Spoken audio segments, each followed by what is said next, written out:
नमस्कार दोस्तों, स्वागत है आपका focus SSC railway YouTube channel पर। आज के हम इस वीडियो में आपके लिए रीजनिंग के पार्ट नंबर 6 में प्रैक्टिस सेट में कुछ महत्वपूर्ण प्रश्नों को हल कराएंगे। वो प्रश्न हल कराते हैं जो नॉर्मलाइजेशन वाले प्रश्न होते हैं। आपके सिंपल प्रश्नों को बिल्कुल नहीं हल कराता हूँ, केवल हार्ड प्रश्नों को हल कराता हूँ, यूनिक प्रश्नों को हल कराता हूँ, ताकि आपके एग्जाम में इन्हीं प्रश्नों पे नॉर्मलाइजेशन मिलता है जो हार्ड प्रश्न होते हैं। सिंपल प्रश्नों को नहीं कराता हूँ, इसलिए आप लोग रेगुलर मैथ और रीजनिंग की प्रैक्टिस सेट की क्लास होती है जिसमें हम महत्वपूर्ण और नॉर्मलाइजेशन वाले प्रश्नों को हल कराते हैं। दोस्तों, आप लोग के लिए एनटीपीसी का एग्जाम आ गया है, इसलिए आप लोग जी जान लगा के मेहनत करिए। चलिए आज के हम अपने सेशन के फर्स्ट क्वेश्चन की तरफ चलते हैं। देखिए दोस्तों, आज के हमारे सेशन का फर्स्ट क्वेश्चन है, मोस्ट इंपॉर्टेंट प्रश्न है, ये ब्लड रिलेशन से क्वेश्चन है। यहाँ से एक क्वेश्चन जरूर बनता है। देखिए क्वेश्चन को पढ़ते हैं पहले ध्यान से। एक्स कहता है वाई से, यद्यपि मैं तुम्हारे पिता का पुत्र हूँ, तुम मेरे भाई नहीं हो। एक्स तथा वाई से किस प्रकार संबंधित है। देखिए मोस्ट इंपॉर्टेंट प्रश्न है, प्रश्न को अच्छे से समझेंगे, नहीं तो आप लोगों से गलती हो जाती है। देखिए प्रश्न में जो कह रहा पहले हम उसी को करते हैं। प्रश्न में क्या कह रहा है, प्रश्न में कह रहा है हमारा एक्स कहता है, ठीक है, कौन कहता है, एक्स, ये एक्स है, ठीक है, एक्स कहता है किससे, वाई से, ये यहाँ पे वाई है, ठीक है। ये दोनों को हम क्या करेंगे, गोले के अंदर ऐसे रख देंगे, ठीक है, ऐसे हम गोले के अंदर रख दिए। अब क्या कह रहा है, एक्स कहता है वाई से, ठीक है, यद्यपि मैं तुम्हारे पिता का पुत्र हूँ, मतलब इसके पिता यहाँ होंगे। देखिए ठीक है, इसके पिता, पिता को हम प्लस में लिखेंगे, ये इसके पिता, पिता का ये क्या है, पुत्र है, मतलब ये भी पुत्र है, मतलब ये भी मेल है, तो एक्स हो गया।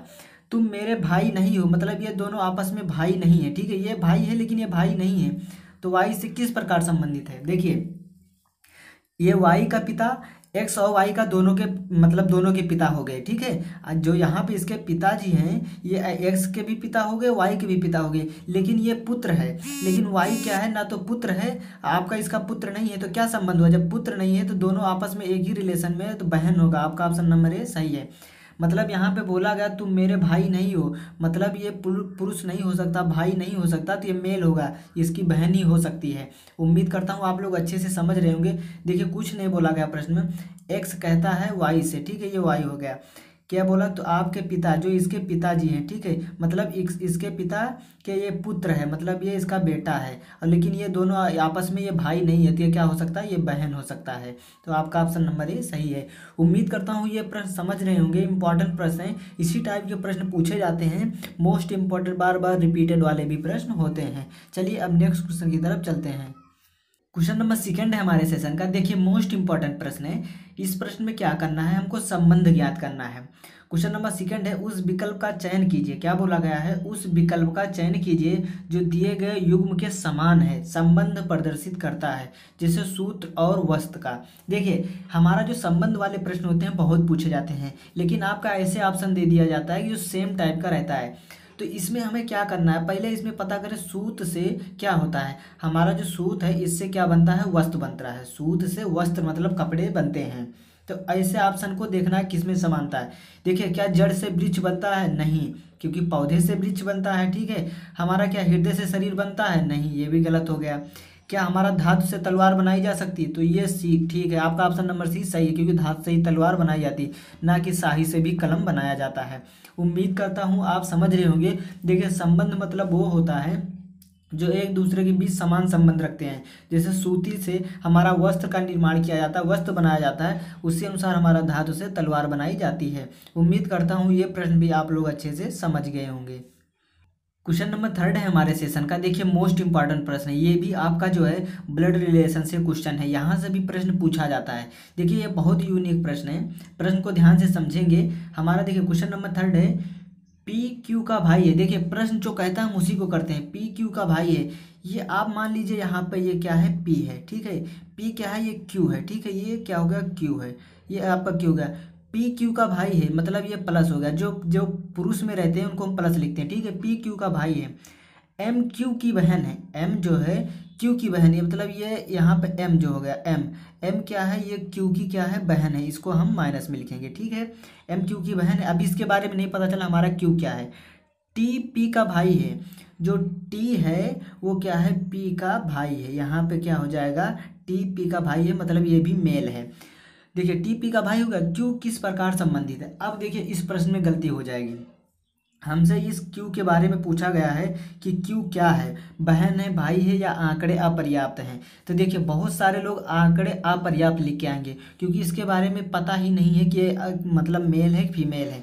प्रश्न को ध्यान से अगर समझते हैं तो देखिए पी क्यू का भाई हो गया, जो हमारा पी है क्यू का भाई हो गया, एम क्यू की बहन हो गई, ये बहन हो गई, और टी जो है पी का भाई हो गया। तो देखें तो ये सब एक ही सीक्वेंस में है। जब एक ही सीक्वेंस में होते हैं मतलब एक ही आपके देखिए एक ही सीक्वेंस में दिए गए, ना तो कोई ऊपर है और ना ही कोई नीचे है, तो मतलब या तो ये बहन हो सकती है या तो भाई हो सकती है, ना कि ना तो पिता हो सकता है ना इसका माता हो सकता है। तो एक ही सीक्वेंस में है तो मतलब ये या तो इसका बहन होगा या तो भाई है। आपका ऑप्शन नंबर सी सही है। देखिए इसके बारे में नहीं पता है कि इसका क्या जेंडर है। देखिए ध्यान से समझिए, जो बताने की कोशिश कर रहा हूँ।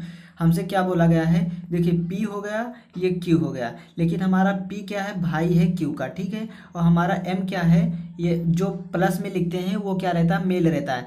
एम हमारे क्या है, बहन है, किसकी, क्यू की, ये लेडीज है, इसको हम लिखेंगे माइनस से। टी पी का भाई है तो यहाँ हमारा क्या हो जाएगा, टी, तो ये प्लस में लिखेंगे। अब हमसे क्या बोला, क्यू किस प्रकार संबंधित है, तो क्यू के बारे में नहीं पता है, तो ये या तो हमारा भाई हो सकता है या तो बहन हो सकता है। आपका ऑप्शन नंबर सी सही है। देखिए इस टाइप के प्रश्न पूछे जाते हैं। अभी बहुत सारे जो बच्चे स्टूडेंट रहते हैं वो लिख देते आंकड़े अपर्याप्त है, ऐसा नहीं है। आपका ऑप्शन नंबर सी सही होगा। उम्मीद करता हूँ ये प्रश्न आप बहुत ही अच्छे से समझ रहे होंगे क्योंकि बार बार पूछे जाने वाले प्रश्न हैं। देखिए क्वेश्चन नंबर 4 हमारा कैलेंडर से है। देखिए कैलेंडर से आपका बहुत सिंपल प्रश्न पूछा जाता है, कुछ चीज़ें समझने की ज़रूरत रहती हैं, आपका वहीं से प्रश्न पूछा जाता है, ज़्यादा हार्ड प्रश्न कैलेंडर से नहीं पूछा जाता है। क्वेश्चन नंबर 4 है हमारा। देखिए यदि 1 अक्टूबर को रविवार हो तो 1 नवंबर को होगा। देखिए प्रश्न को ध्यान समझिएगा, बहुत यूनिक प्रश्न है। इसमें क्या बोला गया, 1 अक्टूबर को क्या है, रविवार है, तो 1 नवंबर को क्या होगा।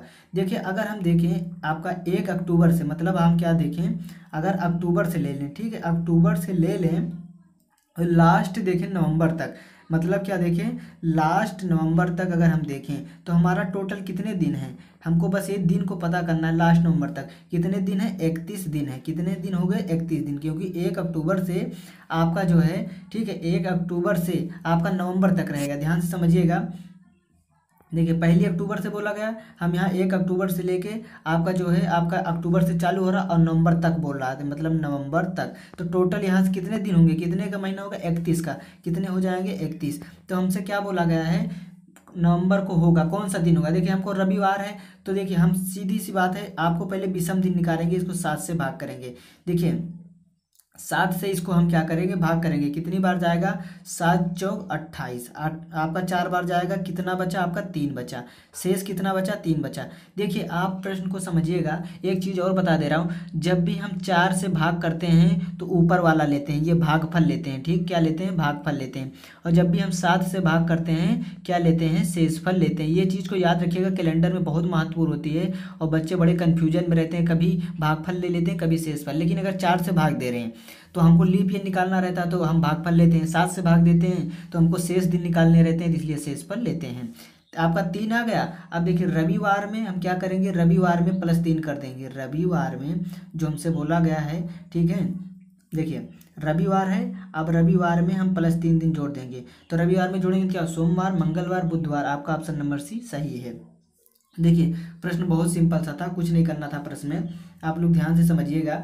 हमसे 1 अक्टूबर से नवंबर तक बोला गया, टोटल कितने दिन हो जाएंगे, 31। तो इसी हम 31 दिन को हम क्या करेंगे, शेष दिनों की संख्या निकालेंगे, 7 से भाग करेंगे तो 4 बार जाएगा, 7 चौक 28, शेष कितना बच जाएगा, 3। हमारा 3 बच गया। तो रविवार के में हम +3 दिन ऐड कर देंगे। +3 दिन जब ऐड करेंगे तो हमारा क्या हो जाएगा, 3 दिन ऐड करते ही आ जाएगा सोमवार, मंगलवार, बुधवार। आपका ऑप्शन नंबर सी सही है। उम्मीद करता हूँ आप लोग प्रश्न को समझ रहे होंगे। रेगुलर आप लोगों के लिए मैथ और रीजनिंग की नॉर्मलाइजेशन की सीरीज चला रहे हैं, जिसमें हम बहुत ही महत्वपूर्ण प्रश्नों को हल करते हैं। सिंपल प्रश्नों को नहीं हल कराते हैं, आपका बहुत ही हार्ड प्रश्नों को कराते हैं, जो इस लेवल के कराते हैं कि अगर आप करके आते हैं, आपके शिफ्ट में पूछा जाता है तो आपको नॉर्मलाइजेशन 100% मिलेगा। आप इससे भी कहना चाह रहा हूँ, आप लोग कभी भी प्रैक्टिस करिए, कोई भी चीज़ लगाइए तो आप हमेशा जो है हार्ड प्रश्नों को करने की कोशिश करिए। देखिए सिंपल प्रश्नों को मत करिए, क्योंकि सिंपल प्रश्नों को हर कोई पढ़ के जाता है। आप यूनिक प्रश्नों को पढ़िए, हार्ड प्रश्नों को पढ़िए, जो बहुत कम बच्चे इस टाइप के प्रश्नों को प्रैक्टिस करते हैं, तभी आप लोगों का सिलेक्शन होगा। आप हमेशा सिंपल प्रश्नों को पढ़ते रहेंगे तो आपके अंदर कोई यूनिक ऐसा नहीं रहेगा कि आप सवाल लगा रहे हैं। तो आप लोग के लिए रेगुलर मैं इसी टाइप के प्रश्नों को लाता हूँ, और आपके पूरा वीडियो भी प्ले लिस्ट में दे दिया हूँ, आप लोग देख लीजिएगा। दोस्तों क्लास अच्छी लगी हो तो आप अपने दोस्तों के साथ शेयर भी करिएगा। चलिए दोस्तों, फिर मिलेंगे इसी तरह के और महत्वपूर्ण क्लास के साथ। तब तक के लिए दोस्तों धन्यवाद।